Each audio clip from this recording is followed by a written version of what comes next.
वरळीमध्ये आदित्य ठाकरे यांच्या प्रचारानिमित्त तेलंगणाचे मुख्यमंत्री रेवंत रेड्डी यांची रॅली पार पडली। यावेळी प्रचार सभेतून रेवंत रेड्डी यांनी मुख्यमंत्री एकनाथ शिंदेंवर जोरदार निशाणा साधला। या अगोदर महाराष्ट्र बाळासाहेब ठाकरे आणि शरद पवार यांच्यामुळे ओळखला जायचा, आता गद्दारांमुळे ओळखला जातो अशी टीका केली।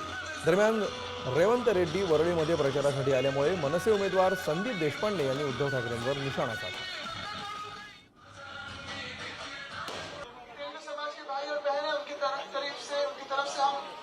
केंद्र सरकार को मांगते रहते हैं कि करीमनगर को जाने वाली जो ट्रेन है उसकी फ्रीक्वेंसी बढ़ा दो,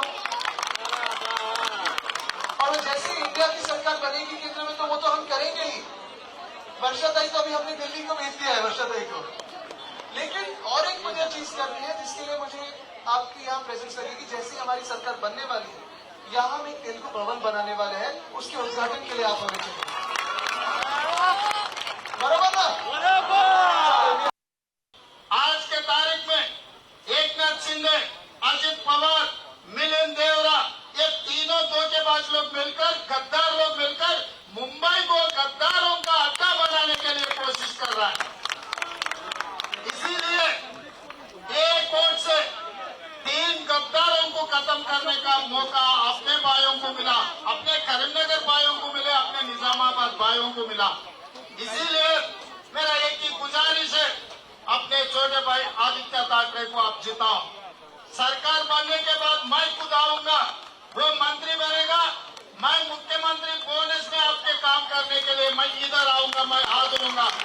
काँग्रेसचे मुख्यमंत्री वरळीमध्ये प्रचार करायला आलेत। काय झालं?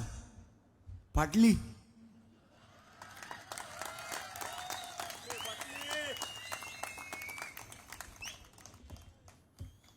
एक काळ असा होता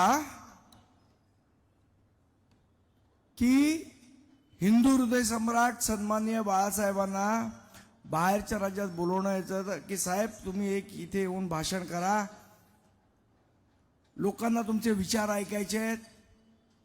आज परिस्थिती अशी आहे की यांना तेलंगणामधनं माणूस बोलवावा लागतो आणि त्याला भाषण करायला लावावं लागतं, कारण यांनी काम केलं नाही म्हणून यांच्यावर ही परिस्थिती ओढवली की बाहेरच्या माणसांना बोलवून आपला प्रचार करायला सांगावा लागतो।